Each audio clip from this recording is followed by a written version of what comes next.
Willard and Dibs, 95.7 The Game, River Island's guest line. Here he is, the great Steve Young, joining us. Hey, friend, you're the best. How are you, man? How you doing, buddy? Great. How are you doing, buddy? We're doing great. I was just thinking about how, so when the Chiefs played the Niners in the Super Bowl, Joe Montana sent out that thing with both jerseys, and he's like, I can't lose. Are you going to do the same thing with the Niners and Bucks getting together this weekend? What? Shut up, bro. That is crazy. That's so crazy. Bring that up. Yeah. That is nuts. Man, there's no confusion here. My gosh. I spent a long year there, and the culture of the place was terrible, and the guys were great, and I loved the guys, but my gosh, that was a painful experience. But I will tell you, it's funny. I played one full season. We were 2-14.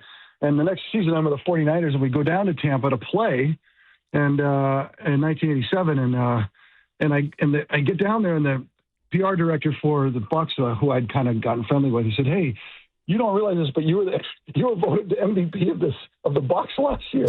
And I'm like, that's kind of weird. I'm not really sure to think about that because we were 2-14. Like, I don't know about that. He goes, "Yeah, we want to give you the trophy at halftime. Could you come out and receive it?" No way.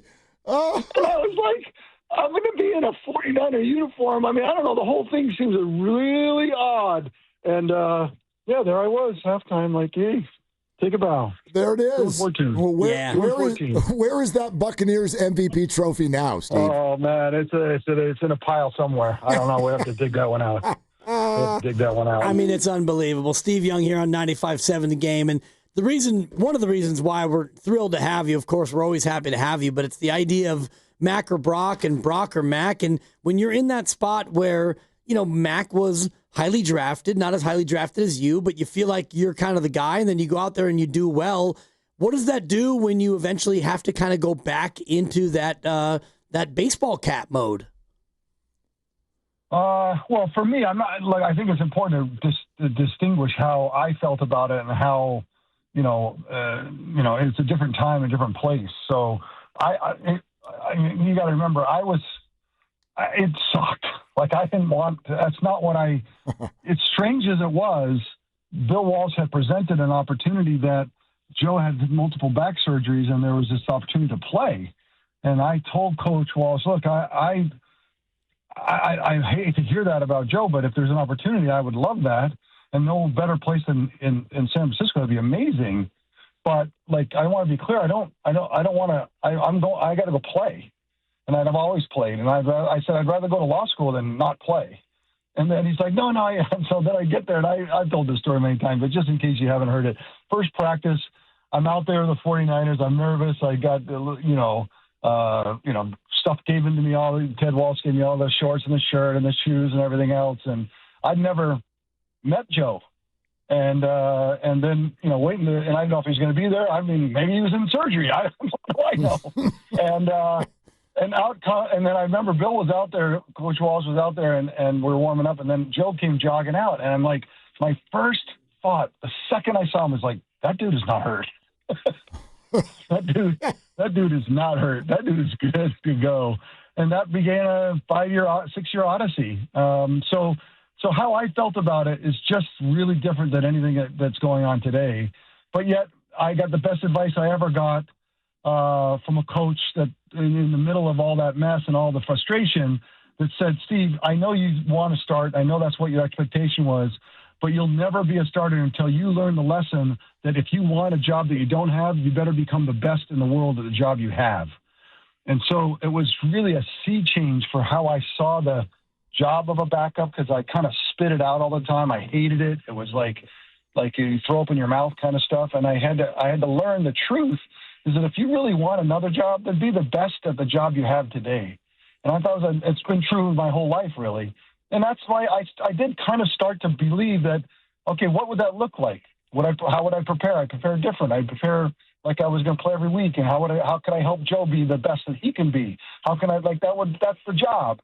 And so I think once I did that, it really made me feel like I was at least, in it and contributing and really on the ball. And And it helped me when it did transition. It helped me a ton that I'd done that work. So anyway, that's a long story for how I'm a little bit different than the guys that are going today. But for Mac, he came and they told him, you're backing him up, you know? And so he said that over to you guys, and almost too much, right? Like Mac, like you don't have to keep, you know, you can say, hey, I'm awesome. And, you know, I'm good. And I'm playing hard and I'd love to keep playing. Like it doesn't hurt anybody, but he's really respectful. And I love that about him. But the thing that can't change is how he's played, and how he's played has been very inspiring. And so that fact is a fact. And so it's the locker room knows it. They've been inspired by him, and doesn't take anything away from Brock. It might make things more awkward, but it doesn't take anything away from him. And I've always believed that awkwardness and creative tension is a positive. So I think it's going to be hard for Mac to ever go back. Like he's now tasted it.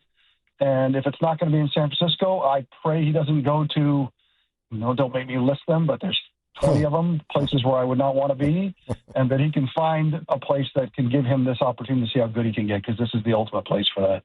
The great Steve Young is with us here on Willard and Dibs 95.7 The Game. I mean, Steve, you just detailed it. I mean, the quarterback controversy you lived was the all-time quarterback controversy. I think I know how you'd answer this, but I'd love to back up and just get your response to, is there anything that even resembles a controversy, or how would you describe what's currently going on? I would describe it's awkward. But it's pleasantly awkward, right? It's like everyone involved is going to behave and do things good. Well, they're not going to. There's a good locker room. It's a good quarterback room, but it's just inevitable that you know. And I think the awkwardness brings out the best in both of them. Mac will support Brock 1,000%. Brock will support Mac 1,000%. That's just who they are. And so the awkwardness is going to be to the benefit of the 49ers. They just have to withstand all of the chat and the chitter chat that goes on. That's going to make it harder. It makes it hard to, because it's going to, every day they're going to try to make it controversial, something that's toxic, something that derails the success of the team, derails our ability to go win a championship, and they'll just make it feel and sound terrible. And people just have to live through it and say, no, it's not terrible. It's awkward, but it's creative, it's positive, and we're getting the best out of both of them. And they're just going to have to shout that back at all the places, because I think no matter what, people will try to get under people's skin and try to peck at it and make it a problem. Yeah, and thank God for the chatter. Otherwise, Mark and I would be out there delivering milk, or I mean, I might be no doubt. And oh man, God, the chatter we needed. I wonder though, Steve, about the way you look at it and the whole idea of ride the hot hand, because Mac right now is hot. They're winning. If Mac wins again and Brock is healthy, do they ride the hot hand, or do they go back to the starter? It just depends on health, right? Because, and then again, these are. John Lynch doesn't do this for free, right? Kyle doesn't do this for free. These guys are the best in the business, and these are the quality problems that you get yourself into very rarely, and it really depends on how you want it to be. Like, it's very obvious that you've made this huge contract for Brock, and that's got its own statement and truth. And then we also know that Kyle loved Mac from the beginning, and so there's that connection that they've had, and that's now flourishing. And so to me, it's at one level, it's a business, and part of the business is keeping the locker room together, going to win a championship, and then long-term, viability. So it's like it all, and the idea that you don't constantly kind of take that, put your finger in there and figure that out is probably a mistake. And so I think, odds are very much so that Brock is in a place where he's going to be able to play, and Mac will probably be forced to go somewhere else. And that's probably the odds-on situation. And yet, I leave it to those guys that make all that big money to figure out what they want to do. Because I think, and it really depends on Mac, right? Because we know Brock. We can count, there's things that to me, when Brock suits up, I know what I'm getting. And it's a lot. right? And Mac, we think we've gotten some great glimpses into what Mac is and the toughness and the ability to deliver the football and all that stuff, but he doesn't have as much clarity, and every week's more and more clarity. But that does make it a little bit uneven fight for Brock because he's got so much time with us, and we know who he is, and we like it, and we want more Brock. And what's happening is like we want kind of more Mac too, and that's what I said before. It's awkward. Steve Young with us here on Willard and Dibs. Steve, this is putting the cart before the horse. I get it, but you've mentioned twice about the idea of Mac going somewhere else, and he's on a 2-year deal. So I'm wondering. Let's say he does just compile a few more wins, then Brock comes back, and the Niners do whatever they do.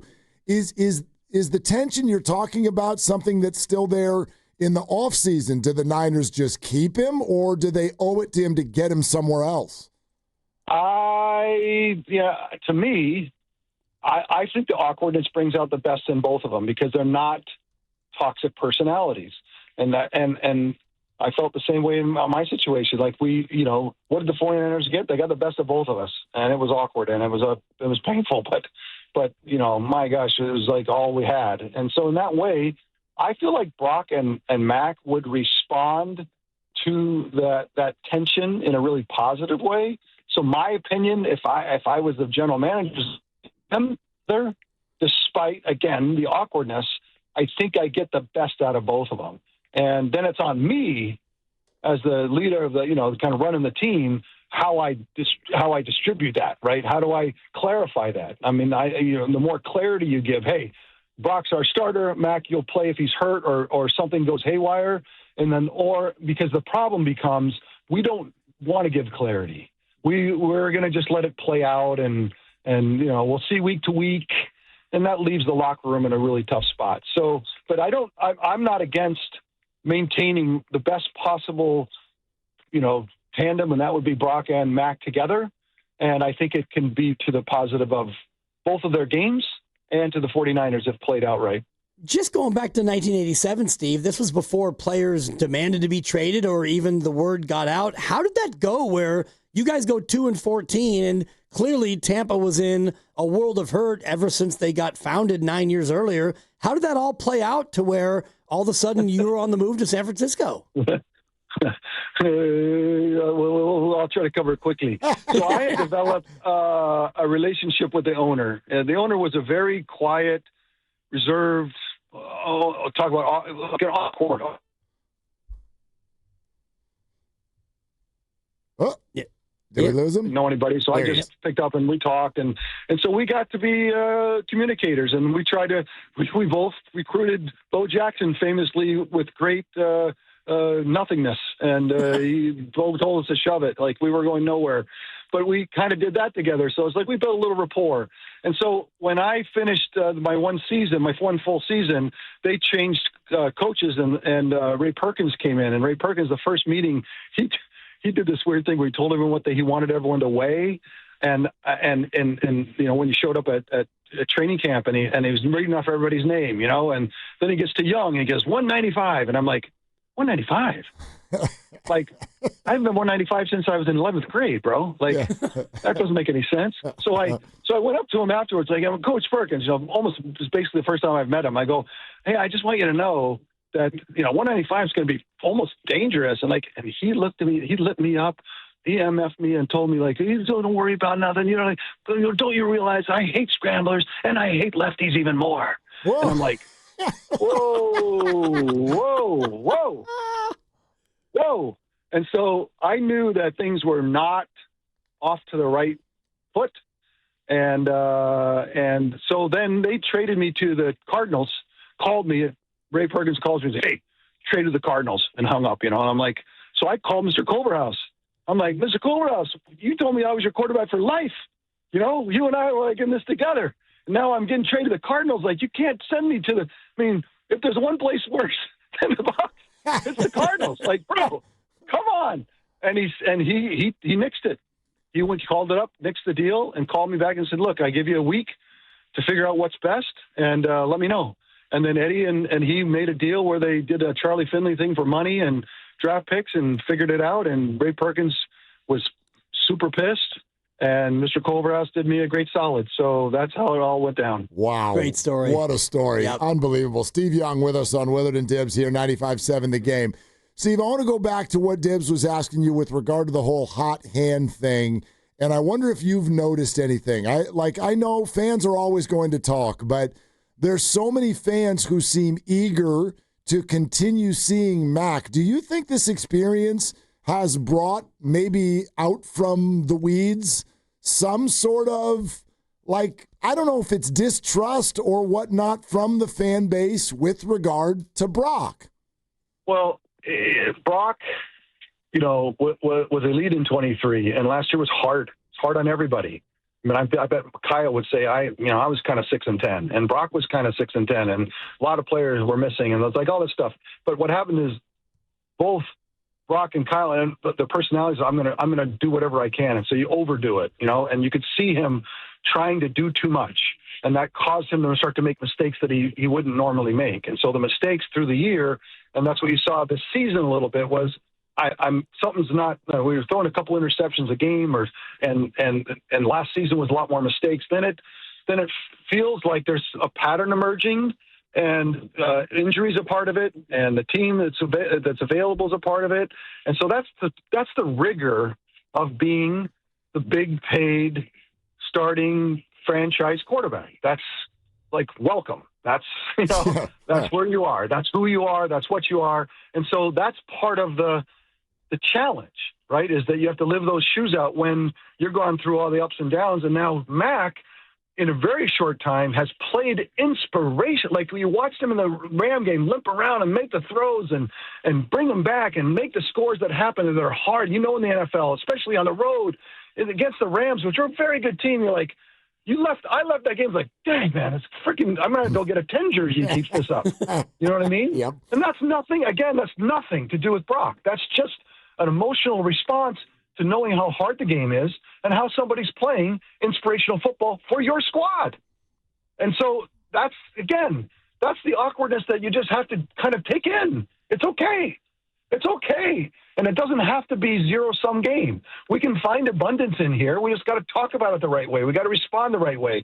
And fans can feel a little conflicted because Mac's on the field, winning division games on the road and kind of inspiring us. So it's not, again, it's not like I just refuse to allow the dilemma and the creative tension and the abundance of the situation. Two guys are playing great football for us to make it be. You can't turn it negative on me. You can't turn it into something toxic or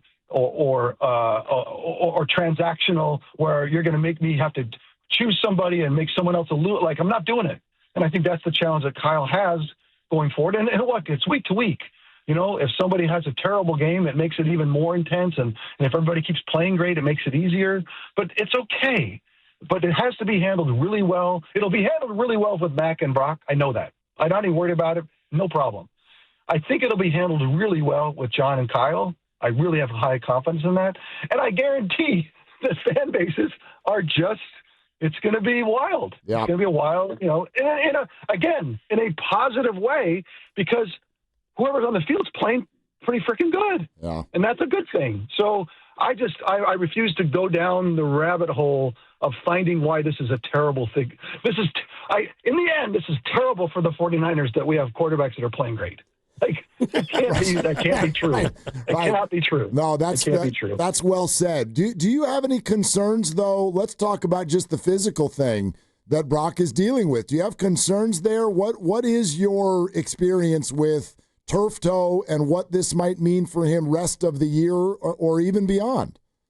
Yeah, I've had slight turf toe. Nothing that ever got the ligament really kind of pissed. Like I've never had that. So, but I can tell you that the guys that have, it really depends. Like look at Joe Burrow. Like you can do things to it where that ligament is like sayonara, bro. I'm not coming back.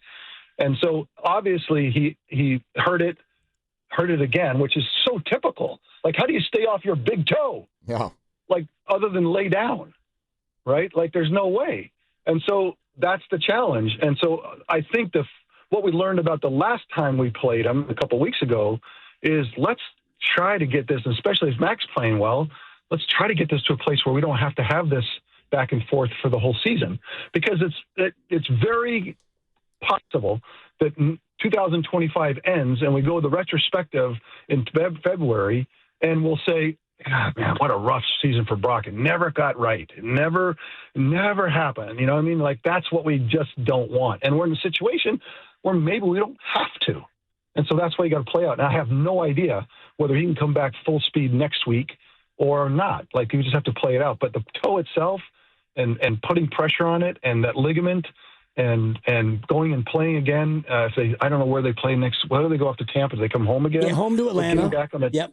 Yeah, and then go back on the turf anytime. That's why, like, playing on the grass doesn't make it all better, but it does make it less than catching on the turf again and having it just jam you up. But yeah, we'll have to play that out. But again, I don't want the retrospective to be, man, Brock never got right. Like, that's not cool. Steve, will you still need me? Will you still feed me when I'm 64? I'm being told you have a birthday tomorrow, Steve Young. Don't even try it. Don't even try it, bro. Don't even go. It happens, Steve. It makes no sense. I know. Makes no sense.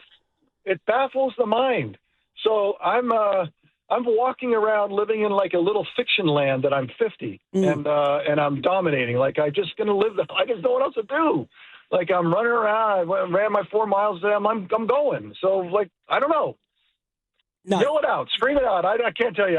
Maybe I'm who knows? Pollyanna. No, you're crushing it, because my partner actually turned 50, and I'm between he and you, and so I was so happy that he finally turned 50, and I was doing my research for this, and I realized that you are where you are, and I'm like, oh my! If he's there and I'm there, we probably shouldn't talk about it, Steve.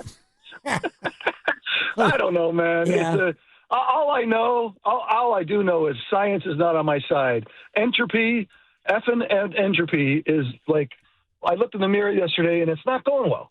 It's like it's going the wrong direction and it's not going to change. So we're just going to battle it out, be graceful, love it, and let's move on. Yeah, and like my dad who turns 90 this February, he always told me that you have to have a dream. A dream is a less than 1% chance, but you always have to have a dream. And so I asked him recently, it's okay, what, Mr. Big, what's your dream? He goes, 110. And I'm like, all right, okay. Let's go. Let's do this. Yeah. Are you doing something special, by the way? You celebrating? No, just we have a big school, like one of the families, and we're doing an Indian themed big party tomorrow night. And so I have my awesome get up, like the Bollywood get. I'm like, I'm ready. Like I got it all going for tomorrow night. Big party. Awesome. I love it. Steve Young here on Willard Dibs. Hey, one more thing before you run, and it's this, because these situations, again, you're so different than this, but how does it affect an entire locker room? Like, what do you think the other players are thinking right now about this whole situation? So you have to educate the locker room. The key is that you have a mature locker room, a self-policing. We've had that for the last 6 or 7 years. The leaders in the locker room that won't allow the agitation or the anxiety to start to affect the guys. And that's going to come a lot from the communication from Kyle and from John. And so all that, and we have the people. John's the right person, Kyle's the right person, and the leaders in our locker room are the right people. So we've got all the ingredients to handle this really well. The problem comes is if somehow it's not communicated well, or it's left to have a vacuum of information, and people start to fill it with guesswork and anxiety. And then once the anxiety hits in the locker room and the leadership can't kind of quiet it down, then that's where the distraction comes. And that's hard.